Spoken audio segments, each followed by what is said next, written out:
안녕하세요. 코인우먼입니다. 오늘은 2023년 5월 14일 일요일입니다. 구독과 좋아요, 알림 설정 정중히 부탁드리며 오늘 영상 시작하겠습니다.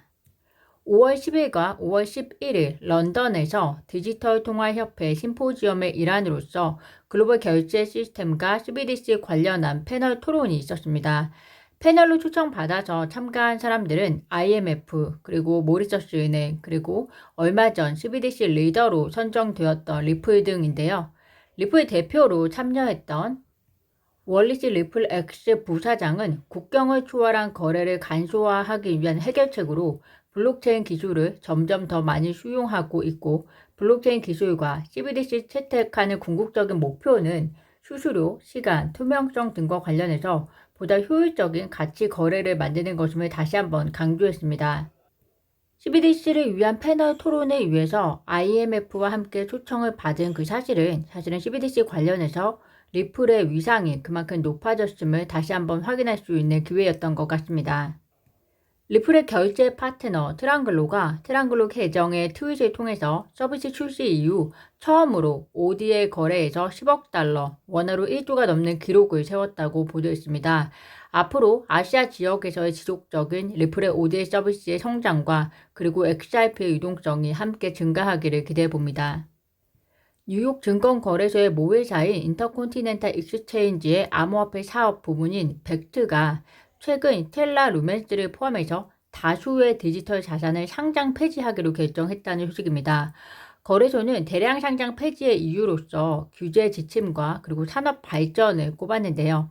이에 대해서 XRP 커뮤니티 중에 일부 회원은 벡트의 상장 폐지 동기에 의문을 제기하면서 암호화폐에 대한 공포, 불확실성, 의심을 확산시키기 위한 시도이거나 혹은 거래소가 미국으로부터 이미 경고를 받은 것일 수 있다라고 추측을 하고 있습니다.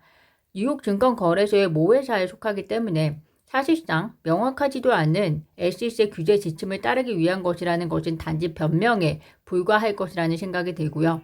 SEC의 암묵적인 힘이 영향을 끼친 결과의 행보이지 않을까 생각해 봅니다.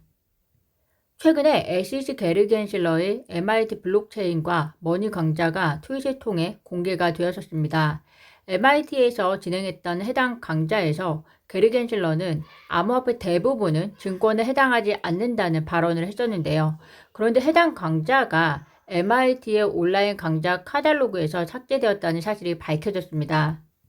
리플 커뮤니티 대표 존 디튼 변호사는 SEC의 지도부가 리플과의 소송에서 부패한 흔적들이라고 비난하고 있는데요.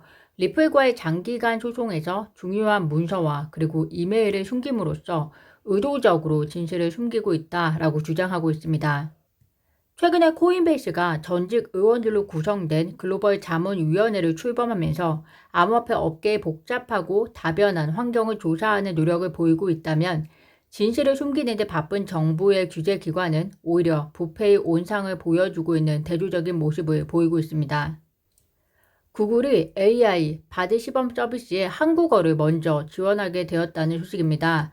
180개국에 전면 개방한 바드를 사용자가 더 많은 스페인어나 중국어, 힌두어 등을 두고 한국어를 영어 외 처음으로 바드에 적용했기 때문에 해당 조치가 매우 의아하다라는 분들이 많으실 텐데요. 이에 대해서 구글 최고 경영자는 한국과 일본이 신기술 습득이 빠르기 때문에 바드 수용도가 높을 것이라고 예상했다고 말했지만, 많은 사람들은 구글의 바드를 영어 다음으로 한국어를 지원하는 진짜 속내는 한국에서 검색 시장 점유율을 의식한 것으로 보인다라고 평가하고 있습니다. 지난해 4분기 국내 검색 엔진 검색 점유율이 네이버가 62%로 가장 많이 차지하고 있고요. 그 다음에 구글이 31% 정도 차지하고 있는데요. 전 세계로 보면 구글의 검색 시장 점유율이 90% 이상으로 알려진 반면에 유독 한국에서는 네이버에 밀리고 있기 때문에 바드의 한국어 지원은 궁극적으로는 구글이 한국에서 검색 점유율을 끌어올리겠다는 의지로 평가가 되고 있습니다. 그런데 네이버도 역시 AI를 선보일 예정인데요. 올 여름 이후에 생성형 AI를 선보일 예정인 네이버보다 조금 더 빠른 바드의 한국어 지원인 것 같습니다. 그래서 앞으로 AI 검색 서비스가 펼쳐질 경쟁에서 구글이 국내에서 얼마나 점유율을 치고 올라올지 관심 있게 봐주시면 좋을 것 같습니다. 17일 일본에서 G7 회담이 열립니다. 물론 우리나라는 G7에 해당하는 나라는 아닙니다. 그렇지만 초청받은 자격으로 가게 되는 것으로 알고 있는데요. 이번에 G7의 그 회의 아젠다 중에 하나로서 미국의 지역은행 파산과 관련해서 내용이 다뤄질 것으로 예상이 되는데요. 이때 디지털 시대에 은행 시스템 규제와 감독 사이에서 금융 안전성을 어떻게 도모할 것인지 라는 내용으로 회의가 진행될 것으로 알려져 있습니다. G7 회의를 앞두고 미국이 정말로 디폴트 선언을 하게 될지 그 여부가 15일에서 16일이면 알 수 있을 것으로 전망이 된다고 합니다. 디폴트를 피하기 위해서는 결국 미국 의회가 부채 한도를 상향하는 법률을 통과시켜야 하는데요.